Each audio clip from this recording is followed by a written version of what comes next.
So this is going to be kind of a normal podcast style video where the background footage doesn't matter as much.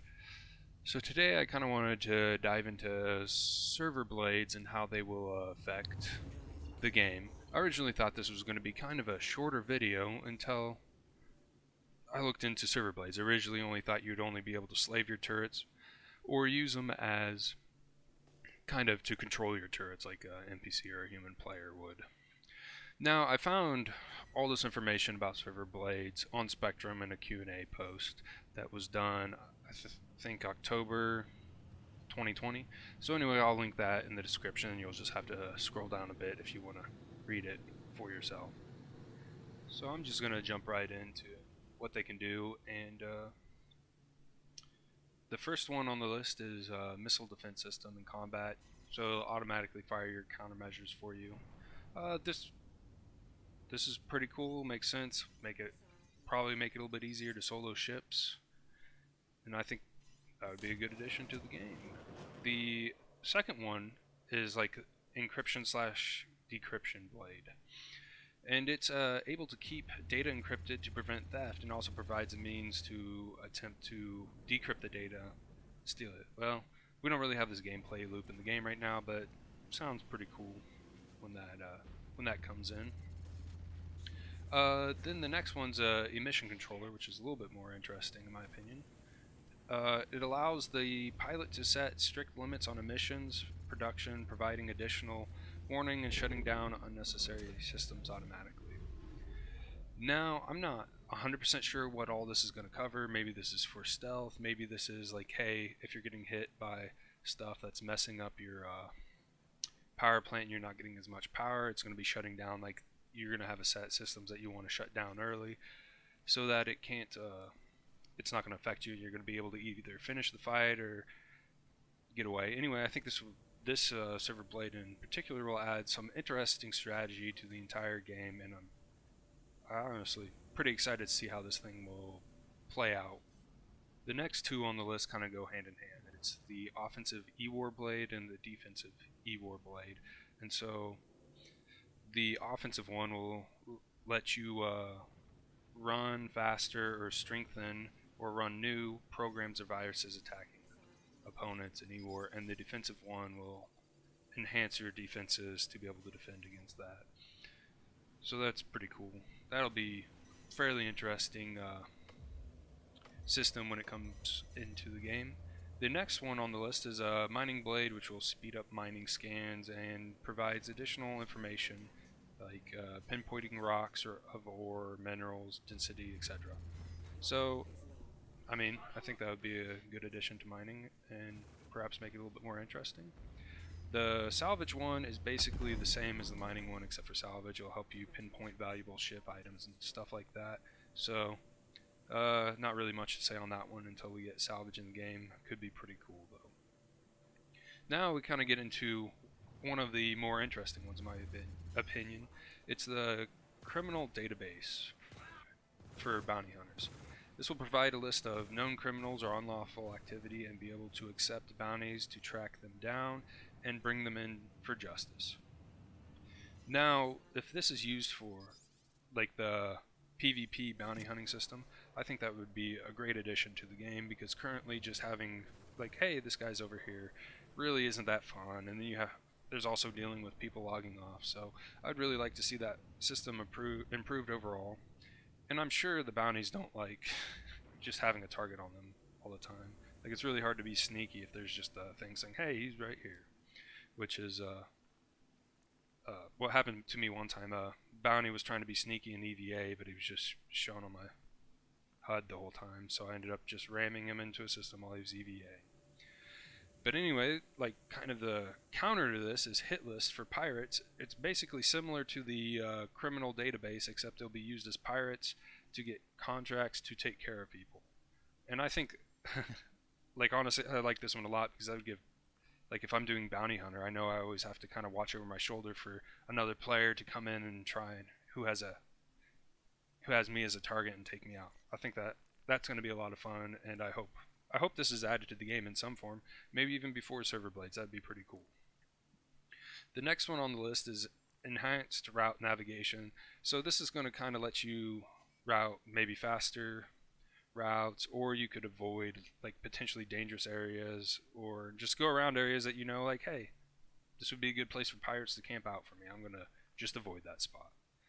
Now, the next one is a trade database, which will allow traders to view, buy, and sell prices in different places in the universe while on the move. So you won't have to stop at the station or tab out to a third-party tool. I really like this, and I hope that Star Citizen kind of gets away from using third-party tools.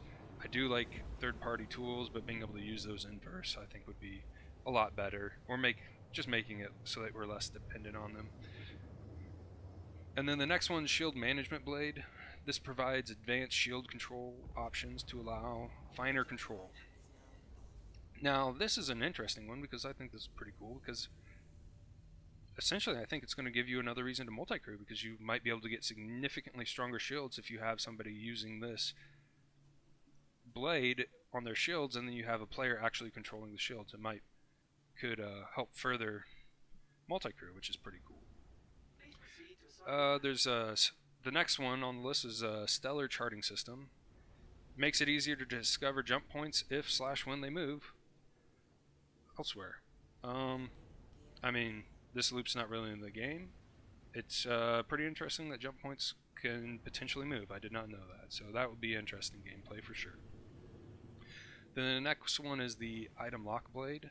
This further enhances targeting, allowing you to target specific parts of ships. So I think this is already kind of in the game, but if it allows you to further do that, I mean, that would make combat more strategic and more fun.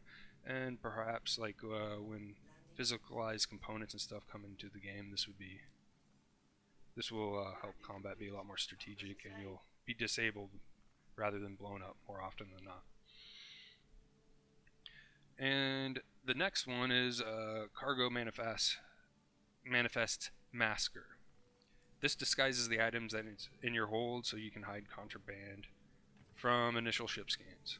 I mean, that's going to be fun smuggling gameplay loop, and add more to that. Like if you're trying to sneak stuff in, gives you extra defense. If you're trying to scan people for goods, like I could see this beyond smuggling to just disguise like, hey, I don't have a full load of quant. I got potatoes on here or something, whatever.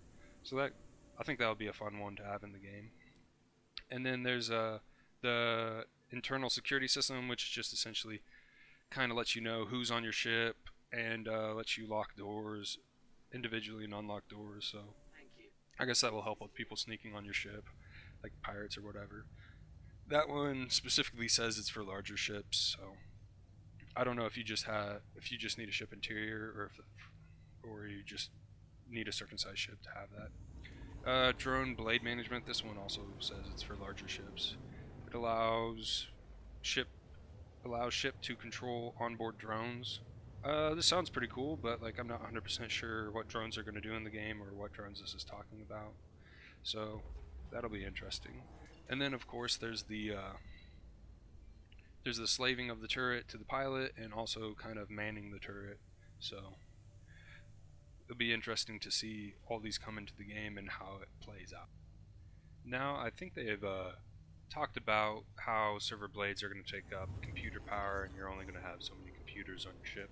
So you won't be able to just run all these at the same time, so you'll have to make sacrifices, and this kind of makes it a little more interesting if you have like a Hurricane versus a Gladius. Like with the Hurricane, if you only are running one person in each, you're going to have to sacrifice a server blade to either slave the turret to your gun, which I imagine would use less power than having the turret be used by the server blade, where the Gladius doesn't have to make that sacrifice. So I think this will be an interesting way to kind of balance out ships, because you'll be able to, depending on like what ship you have, you'll be able to use different stuff. And I also think that it'll make for some interesting strategies, because like say like an arrow won't have as much computer space as a bigger fighter or something like that, or potentially Drake, since they're built cheap and slapped together with whatever, you're gonna have less computers. So it's just gonna be an interesting concept in the game overall. And I do think it's going to make a great addition to the game because you're going to be able to use server blades to kind of customize your ship to how you like it, or just improve your preferred method of playing the game. So I'm pretty excited for server blades to come into the game personally. Let me know down in the comments if any of these server blades stuck out to you, or if you have any ideas for other ones. Anyway, thank you all for watching the video, and I hope you all enjoyed it.